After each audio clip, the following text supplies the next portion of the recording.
दोस्तों, एक शहर में माफियाओं का आतंक इतना बढ़ जाता है कि बड़े बड़े बिजनेसमैन को फोन करके उससे पैसा वसूली करते हैं और जो नहीं देता है उसे मार देते थे। आम जनता का भरोसा पुलिस से हटते जा रहा था। दोस्तों, इसी क्रम में एक बिजनेसमैन पुलिस वाले के पास आता है जो कि कमिश्नर साहब का खास मित्र था और बताता है गुंडों ने उनसे भी पैसा मांगा है। कमिश्नर साहब एक जांबाज इंस्पेक्टर को उसके हवाले कर देते हैं। बोलते हैं, इंस्पेक्टर, ये मेरा खास दोस्त है, इन्हें गुंडों से बचाना तुम्हारी जिम्मेदारी। दोस्तों, जांबाज इंस्पेक्टर एक प्लानिंग बनाता है और रात को गुंडों को घेर कर उनका एनकाउंटर कर देता है। लेकिन दूसरे ही दिन जैसे ही मीडिया में बात प्रसारित होती है, गुंडों का गैंग वाले और उनका भाई इस जांबाज इंस्पेक्टर को दिन दहाड़े रोड पर हत्या कर देता है। दोस्तों, इंस्पेक्टर की हत्या के बाद आम लोगों के बीच दहशत और बढ़ जाता है कि जब पुलिस वाला सुरक्षित नहीं है तो आम पब्लिक का क्या होगा। दोस्तों, इंस्पेक्टर के शहीद होने के बाद बड़े बड़े अधिकारी मीटिंग करते हैं और कमिश्नर साहब बोलते हैं एक ऐसा जांबाज पुलिस वाला चाहिए जो इन गुंडों की तरफ मिलकर इनका एनकाउंटर करे, तब ये सेट हो जाएंगे। और दोस्तों, ऐसा ही होता है। दिल्ली से एक जांबाज एसीपी श्रीकांत पांडे को बुलाया जाता है जो कि जांबाज, बहादुर और एनकाउंटर स्पेशलिस्ट थे। और दोस्तों, श्रीकांत पांडे का कदम रखते ही वहां भूचाल आ जाता है। माफियाओं को पता ही नहीं चलता है कि वो मर कैसे रहे हैं और सारे माफिया का सफाया हो जाता है। आइए दोस्तों, पूरी वीडियो को जानते हैं विस्तार से। दोस्तों, आपसे यही रिक्वेस्ट है, वीडियो बड़ा इंटरेस्टिंग है, धैर्य रखकर टाइम निकालकर इसे ध्यान से देखिएगा, ध्यान से सुनिएगा, वीडियो को स्किप नहीं कीजिएगा। आइए दोस्तों, चलते हैं कहानी की ओर। दोस्तों, एक कहानी तमिलनाडु के मदुरई शहर की है। दोस्तों, उस शहर में 4 माफियाओं का नाम खूब उजागर था। लोग उससे काफी खौफ खाते थे। आम जन के साथ साथ पुलिस वाले भी उससे डरते थे। दोस्तों, पहला था जगदम्बा, जो कि सभी तरह के अनैतिक काम किया करता था और खूब पैसा कमाया करता था। दूसरा था उसका राइट हैंड शंभू, जो इसके इशारे पर किसी की भी गर्दन काट देता था।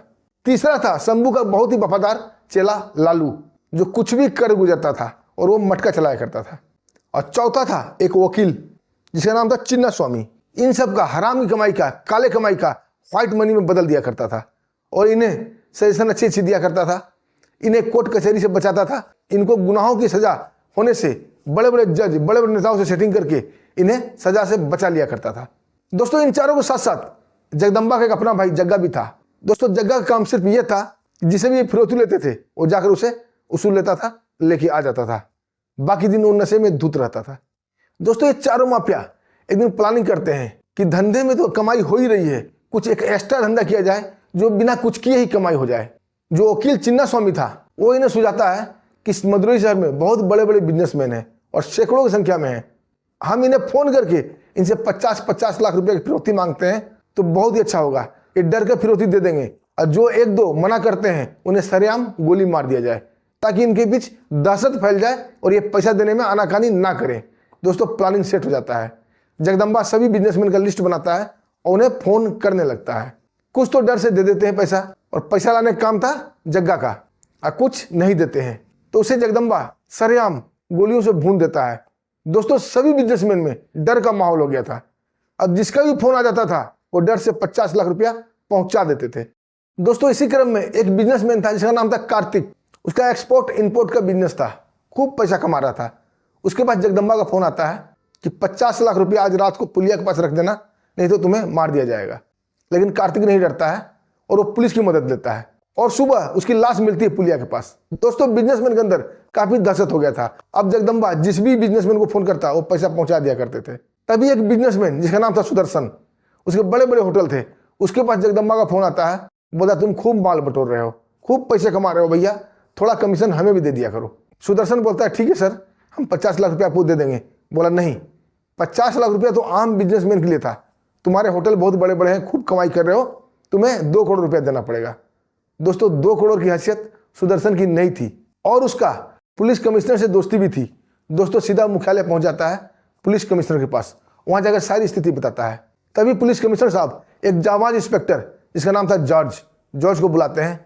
अब बोलते हैं, इनका नाम सुदर्शन है, ये मेरे परम मित्र हैं, इनकी सुरक्षा करना तुम्हारी जिम्मेदारी है। दोस्तों, इंस्पेक्टर जॉर्ज बहुत ही निडर, बहुत ही साहसी और बहुत ही बहादुर इंस्पेक्टर था। एनकाउंटर स्पेशलिस्ट में जॉर्ज का नाम भी शामिल था। जॉर्ज कमिश्नर साहब को विश्वास दिलाता है कि सर, आपका भरोसा मैं टूटने नहीं दूंगा, मैं सुदर्शन की रक्षा करूंगा। और सुदर्शन से पूछने लगता है, माफिया ने आपको कब बुलाया है, कब पैसा मांगा है, कहाँ बुलाया है, ये सब प्लानिंग होने लगती है। दोस्तों, ये सब बताते बताते सुदर्शन की आंखों में आंसू निकल जाते हैं। जब इंस्पेक्टर जॉर्ज उससे पूछते हैं कि सर आप रो क्यों रहे हो, सुदर्शन बताने लगता है कल जो एक बिजनेसमैन मारा गया है जिसका नाम कार्तिक था, वो मेरा अच्छा दोस्त था। लोग समझते हैं बिजनेसमैन के पास बहुत पैसा होता है, लेकिन उनकी ये गलतफहमी है। हमारे पास जितना पैसा होता है उससे कई गुना तो हमारे पास बैंकों का लोन होता है, कई गुना हम कर्ज में लदे रहते हैं। लेकिन हमारा रहन सहन, हमारा बंगला देखकर ये लोग सोचते हैं कि ये बहुत पैसे वाले हैं, जबकि ऐसा नहीं है। और कार्तिक की स्थिति भी ऐसी ही थी। वो 50 लाख देने की हैसियत में उसकी नहीं थी, क्योंकि उसका घर, उसका ऑफिस सब बैंक के पास गिरवी रखा हुआ है। इसलिए वो गुंडा को 50 लाख रुपये नहीं दे पाया और गुंडा उसे मार दिए। और हमसे भी 2 करोड़ रुपये मांगा गया है, और मेरी भी हैसियत 2 करोड़ देने की नहीं है। अगर 50 लाख मांगता तो मैं दे देता। दोस्तों, बहादुर इंस्पेक्टर जॉर्ज उनसे सारी इंक्वायरी पूछ लेता है और सारा प्लान बनाता है। और रात को जहाँ पैसा डिलीवर होना था, घेराबंदी अपना तैयार रखता है। इधर जगदम्बा का भाई जग्गा रात को पैसा लेने के लिए जाता है और जॉर्ज के हाथों मारा जाता है। जॉर्ज सभी गुंडों को घेर कर एनकाउंटर कर दिया था। दोस्तों, सुबह ब्रेकिंग न्यूज में जैसे ही बताया जाता है कि रात को पुलिया के पास एनकाउंटर में सभी गुंडे मारे गए, दोस्तों ये सुनकर जगदम्बा काफी भड़क उठता है और वो फैसला कर लेता है कि इंस्पेक्टर जॉर्ज को सरेआम रोड पर मारा जाएगा। दोस्तों, दूसरे दिन इंस्पेक्टर जॉर्ज जैसे ही अपनी ड्यूटी के लिए जा रहा था, अपनी बाइक बुलेट से गुंडे उसे एक ट्रैफिक के पास घेर लेते हैं और चारों तरफ से हमला कर देते हैं। जॉर्ज उनका काफी मुकाबला करता है, अपना पिस्टल निकाल लेता है, उनके ऊपर फायर करना ही चाहता था। एक गुंडा तलवार से उनका हाथ काट देता है। जॉर्ज काफी बेबस, काफी लाचार हो जाता है। वो बाएं हाथ से पिस्टल उठा लेता है, तभी दूसरा गुंडा उनका बाएं हाथ पर तलवार चलाता है, उसका हाथ भी काट। दोस्तों, बुरी तरह से उन्हें तड़पा कर सरेआम दिन दहाड़े रोड पर मारा जाता है। कोई पब्लिक बीच में इंटरफेयर नहीं करता है और गुंडे उन्हें मारकर चले गए थे और जाते जाते चेतावनी दे गए थे, एक मैसेज छोड़ गए थे पुलिस के नाम कि आज के बाद किसी भी गुंडे को किसी पुलिस वाले ने हाथ लगाया तो अंजाम ऐसा ही होगा। दोस्तों, इंस्पेक्टर जॉर्ज की मृत्यु के बाद पुलिस वाले के अंदर एक एक आक्रोश पैदा हो गया था, लेकिन करें क्या, कैसे करें। तभी दोस्तों कमिश्नर साहब मीटिंग लेते हैं और सभी बहादुर पुलिस वाले और बहादुर ऑफिसर्स को बुलाते हैं। ऑफिसर काफी आक्रोशित थे। वो बोलते साहब सिर्फ आप आदेश तो सभी गुंडों का एनकाउंटर कर दिया जाएगा। लेकिन कमिश्नर साहब बोलते नहीं, ऐसे हम नहीं मार सकते। नेताओं की सरपरस्ती में गुंडे जीते हैं, नेता हो हल्ला मचाएंगे और पब्लिक भी हो हल्ला मचाएगी, ह्यूमन राइट्स वाले भी आएंगे, किस किस को हम जवाब देंगे। हमें एक ऐसे ऑफिसर की जरूरत है जो कि वर्दी में भी ना रहे और उन गुंडों के साथ मिलकर गुंडों का सफाई कर दे, उन्हें शूट करता जाए। जिसका भी जहां जाए प्रोस था दोस्तों, उनसे बात किया जाता है।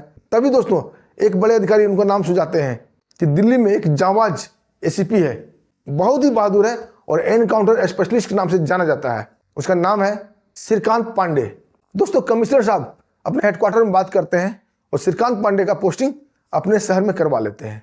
श्रीकांत पांडे उनसे पर्सनली बात करता है और सारा सिचुएशन का ब्यौरा उनसे लेता है। बोलता है ठीक है सर, मैं नेक्स्ट मंथ में 5 तारीख को ज्वाइन कर लूंगा। दोस्तों, एसीपी श्रीकांत पांडे का एक दोस्त मदुरई में रहता था, जो कि पुलिस में इंस्पेक्टर था। उसका नाम था धनुरप्पा। दोस्तों, अपने दोस्त को फोन करता है कि मैं यहाँ पोस्टिंग आ रहा हूँ। धनुरप्पा लेने के लिए उन्हें रेलवे स्टेशन जाता है और जैसे ही मदुरई के रेलवे स्टेशन पर उतरता है, दोस्तों श्रीकांत पांडे वहीं से धूम धड़ाका शुरू कर देते हैं। क्योंकि रेलवे स्टेशन पर हुआ यूँ था कि एक गुंडा किसी महिला का बैग छीनकर भाग रहा था और एसीपी श्रीकांत पांडे ये देख लेते हैं। वो दौड़कर गुंडे के पैरों में जोरदार पैर मारते हैं, गुंडा के मुंह के बल गिर जाता है, उन्हें खूब धूनते हैं, खूब पीटते हैं। धनुरप्पा बोलता है शेर के आते ही आठ शुरू हो गई। उनका दोस्त इंस्पेक्टर धनुरप्पा लेकर उन्हें पुलिस स्टेशन जाना ही चाहता था कि एसीपी श्रीकांत पांडे बोलते नहीं, मुझे एक होटल में रहना है, क्योंकि मैं अभी 15 दिन पहले ही आ गया हूँ। जब धनुरप्पा ये पूछते हैं कि भैया आपने 15 दिन पहले क्यों आया, तो एसीपी साहब बोलते हैं कि मुझे इस शहर का हाल चाल जानना है, इसलिए मैं 15 दिन पहले आ गया। दोस्तों 3-4 दिन बीत जाते हैं। धनुरप्पा उनसे एक दिन मिलने आता है। अब बोलता है भाई मैं तो सोचा था कि 2-3 दिन में ही धूम धड़ाका होगा और सारे गुंडे मारे जाएंगे, लेकिन ऐसा कुछ भी नहीं हुआ। तो एसीपी श्रीकांत साहब बोलते हैं कि मैं गुंडे को यहाँ मारने नहीं आया हूँ, मैं उनसे यहाँ सेटिंग करने आया हूँ, मुझे खूब पैसा कमाना है। दोस्तों ये सुनकर इंस्पेक्टर धनुरप्पा काफ़ी खुश होता है, बोला इनके साथ रहकर हम भी पैसा कमा लेंगे। एसीपी श्रीकांत पांडे उससे पूछते हैं कि धनुरप्पा ये बताओ कि यहाँ किसकी चलती है, कौन कौन मेन हीरो है। तो धनुरप्पा बताता है कि एक शंभू नामक गुंडा है, उसकी यहाँ पर खूब चलती है, उसे गुस्सा आ जाता है किसी भी गर्दन काट देता है।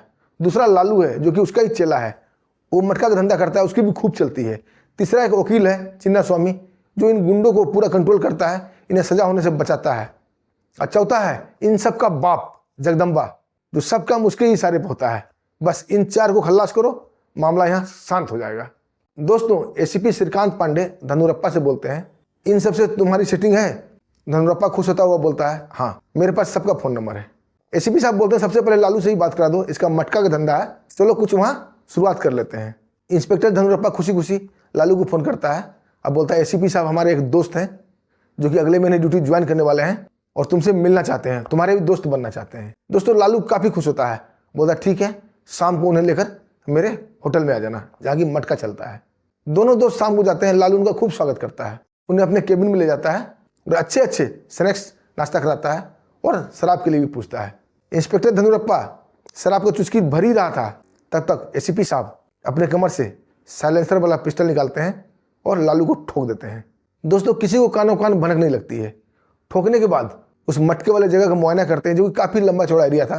वहाँ 3-4 अपने बैग से शक्तिशाली बम निकालकर लगा देते हैं और होटल से बाहर निकालकर रिमोट दबा देते हैं। वो पूरा मटका का अड्डा सर्वनाश हो जाता है। दोस्तों दूसरे दिन पूरा हेडलाइन पे चल रहा था, लालू का मटके का अड्डा का सत्यानाश हो गया, सर्वनाश हो गया। लगाने वाले का भी पता नहीं चला है। दोस्तों लालू का गुरु जो शंभू था वो काफ़ी व्यथित होता है और जगदम्बा भी काफ़ी दुखी होता है कि आखिर कौन शख्स है जो ऐसे कर गया। ये लोग आपस में बोलते हैं कि पी खाकर लालू ने ही कुछ गड़बड़ कर दिया होगा और ये ब्लास्ट हो गया होगा, क्योंकि उन्हें भनक भी नहीं लगती है कि हमारे बीच कोई भेदिया आ गया है। दोस्तों 2 दिन बाद एसीपी श्रीकांत साहब बोलते हैं इंस्पेक्टर धनुरप्पा को, जो जगदम्बा का राइट हैंड शंभू है उससे मेरा डील करा दो। दोस्तों धनुरप्पा शंभू को फ़ोन करता है और डीलिंग की बात करता है। हमारे एक दोस्त हैं एसीपी साहब जो कि अगले महीने ही ड्यूटी ज्वाइन करेंगे और तुमसे दोस्ती करना चाहते हैं। शंभू काफ़ी खुश होता है और उन्हें अपने बंगले पर बुला लेता है। बंगले पर एसीपी साहब को खूब स्वागत किया जाता है। उसके बाद दोनों दोस्त वहाँ से खा पी के चल देते हैं। एसीपी साहब उसके आने जाने का पूरा रास्ता गौर कर लेते हैं कि किधर से निकलता है, किधर से जाया जाता है। तब तक दोस्तों ये लोग किसी बिजनेसमैन को फिर से फ़ोन कर दिए थे कि भैया 50 लाख रुपये दे दो नहीं तो मारे जाओगे। ये 50 लाख लाने की जिम्मेदारी किसका था? शंभू का था। शंभू दोस्तों जैसे ही घर से बाहर निकलता है जाने के लिए, तभी रास्ते में एसीपी साहब किल बिछा दिए थे। उसकी गाड़ी पंचर हो जाती है और जैसे ही अपनी गाड़ी को रुका हुआ देखते हैं, अपने चमचों को बोलते हैं क्या हुआ। चमचे निकल कर देखते हैं कि बोला गाड़ी पंचर हो गई है। शंभू काफ़ी नाराज होता है, बोला ये रास्ते में किल किसने लगाया, गाड़ी पंचर कैसे हुई। दोस्तों ये बातें चल ही रही थी, तब तक धनाधन धनाधन फायर होता है और एसीपी श्रीकांत साहब सबको शूट कर देते हैं। दोस्तों किसी को कानों कान भनक नहीं लगती कि आखिर हो क्या रहा है मदुरई में। गुंडे अपने आप मरते जा रहे हैं। कोई मीडिया वाले ये क्यास लगा रहे थे कि यहाँ गैंगवार छिड़ गया है, ये गुंडे आपस में लड़ कर मर रहे हैं, लेकिन मामला कहीं और कुछ था। पुलिस वाले भी बड़ा ही आश्चर्यचकित हो रहे थे, क्योंकि कमिश्नर साहब तो सोच रहे थे कि एसीपी श्रीकांत पांडे तो अगले महीने आने वाला है, उससे पहले ये कौन गेम खेल रहा है। तब तक इंस्पेक्टर धनुरप्पा भी समझ गया था कि एसीपी श्रीकांत पांडे काफ़ी ऑनेस्ट, काफ़ी ईमानदार हैं, ये कहीं पैसा वसूलने नहीं आया है, पैसा वसूली के नाम पर इनकाउंटर कर देते हैं। वो भी एसीपी साहब से माफ़ी मांगता है, बोला सॉरी साहब मैं भाग गया था, मैं भी आपके साथ हूँ। अब एसीपी प्लान बनाने लगते हैं कि भैया कैसे न कैसे वकील चिन्ना स्वामी को कंट्रोल हमें करना है। वो वकील है, उसके ऊपर हम सख्ती भी नहीं बरत सकते और उसका इनकाउंटर भी नहीं कर सकते, और वही सारा राज बता सकता है हमें कैसे न कैसे करके उसे काबू करना है। इंस्पेक्टर धनुरप्पा बोलता है एसीपी साहब बोलिए मैं क्या कर सकता हूँ। एसीपी साहब बोलते हैं कि हमें 10-12 आदमी चाहिए जो कि यहाँ का लोकल हो और थोड़ा गुंडा टाइप का हो। इंस्पेक्टर धनुरप्पा 10-12 आदमी का बंदोबस्त कर देता है जो कि गुंडे टाइप के थे। एसीपी साहब गुंडे के भेष में ही उन गुंडों से मिलते हैं, उन्हें कुछ पैसे देते हैं और बोलते हैं जब मैं बताऊंगा तुम्हें वकील के ऊपर हमला करना है, लेकिन उसे जान से नहीं मारना है, मैं उन्हें बचाऊंगा और जिस जिसको मैं फाइट मारूंगा वहाँ से भागते जाना। ऐसा लगे कि हमला ज़बरदस्त था, लेकिन एसीपी पांडे ने इन्हें बचाया है। दोस्तों दूसरे दिन 10 बजे वकील चिन्ना स्वामी जैसे ही कोर्ट जाने के लिए निकलता है, उसके ऊपर हमला हो जाता है। तभी दोस्तों एसीपी श्रीकांत पांडे उधर से आते हैं। वो तो पहले से ही अलर्ट थे, बड़ी ज़बरदस्त फाइटिंग करके किसी तरह उन गुंडों से वकील चिन्ना स्वामी को बचा लेते हैं। गुंडे उन पर हमले से हमले किए जा रहे थे, लेकिन एसीपी श्रीकांत पांडे एक भी हमले को सक्सेस नहीं होने देते हैं। थोड़ा बहुत चोट खरोच लगता है वकील साहब को, सिर फूट जाता है, हाथ में तलवार की खरोच आ जाती है, पैरों में तलवार लग जाती है, मतलब घायल हो जाते हैं। किसी तरह एसीपी साहब उसे बचाकर ले आते हैं होटल में।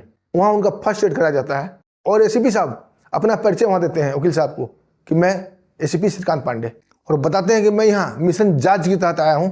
जो इंस्पेक्टर जांच को मारा गया था उसकी जांच पड़ताल करने के लिए आया हूँ, लेकिन मेरा आकर अभी यहाँ पर पैर ही रखा हूँ, मैं तो अभी ड्यूटी भी ज्वाइन नहीं किया हूँ, लेकिन यहाँ पर गैंगवार शुरू हो गया है। कई गैंग हैं जो एक दूसरे को मारते जा रहे हैं अपना वर्चस्व स्थापित करने के लिए, और एक गैंग वाले ने आज आपके ऊपर भी हमला किया था। ये तो अच्छा वक्त था कि मैं पहुँच गया, नहीं तो वो आपको भी मार देते।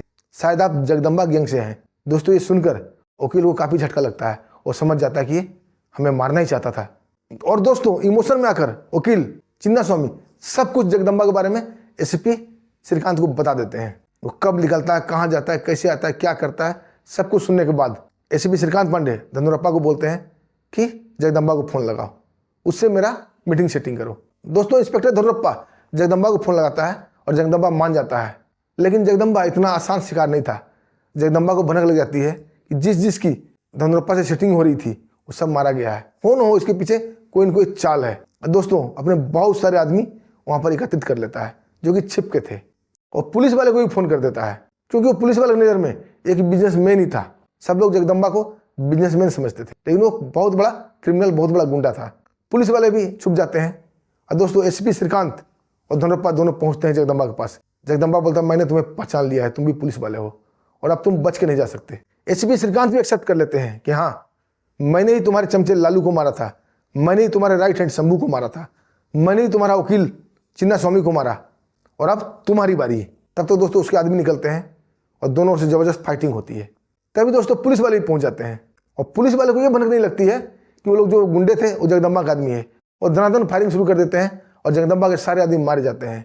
जगदम्बा जब तक उन्हें रोकता तब तक वो पूरे खल्लास हो चुके थे। जगदम्बा काफ़ी चीखने चिल्लाने लगता है इंस्पेक्टर के ऊपर कि हमारे आदमी, तुमने इसको क्यों मारा। तब तक एसीपी श्रीकांत अपना पिस्टल निकालते हैं और जगदम्बा के ऊपर फायर कर देते हैं। गोली उसके हाथ में लगती है और दूसरा फायर करने ही वाले थे कि पुलिस के इंस्पेक्टर पिस्टल उनके ओर तान देता है, बोला अभी दोबारा फायर किया तो गोली मार देंगे। तब एसीपी श्रीकांत चीखते हुए बोलते हैं कि मैं एसीपी श्रीकांत हूँ, क्राइम ब्रांच दिल्ली से स्पेशल यहाँ पे आया हूँ ऑपरेशन जॉर्ज के तहत, जो जॉर्ज इंस्पेक्टर को मारा गया था उसका बदला लेने के लिए। दोस्तों ये सुनते ही इंस्पेक्टर अपना पिस्टल डालता है और जोरदार सलूट मारता है। दोस्तों ये देखकर जगदम्बा के पैर तले जमीन खिसक जाती है।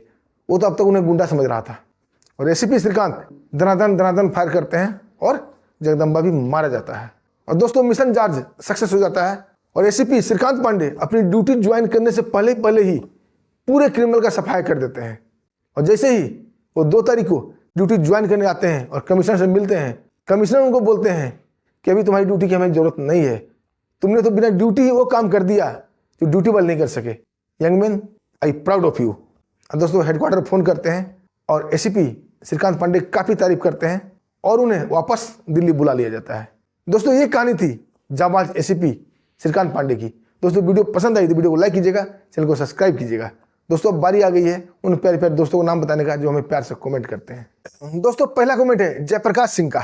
ये उत्तर प्रदेश के मुजरा हमीमपुर से हैं। ये लिखते हैं नमस्कार साहब, आपकी वीडियो बहुत अच्छी होती है, मैं हमेशा देखता हूँ। जयप्रकाश सिंह साहब आपका तहे दिल से शुक्रिया, दिल से धन्यवाद। हमारा वीडियो देखा कीजिए और ऐसे ही कमेंट किया कीजिए। दूसरा कमेंट है राकेश कुमार बरार से, हिमाचल प्रदेश। ये लिखते हैं बहुत सुंदर वीडियो, तो राकेश बरार साहब आपका दिल से धन्यवाद। तीसरा कमेंट है मनोज कुमार दास का। ये लिखते हैं बहुत सुंदर स्टोरी, तो मनोज साहब आपका दिल से धन्यवाद। दोस्तों आप भी कमेंट कीजिए और कहाँ से कर रहे हैं ये भी लिखिए, हम आपका नाम बताएंगे। दोस्तों फिर मिलते हैं एक शानदार सच्ची स्टोरी के साथ, तब तक के लिए मैं आगे दीजिए, नमस्कार, जय हिंद।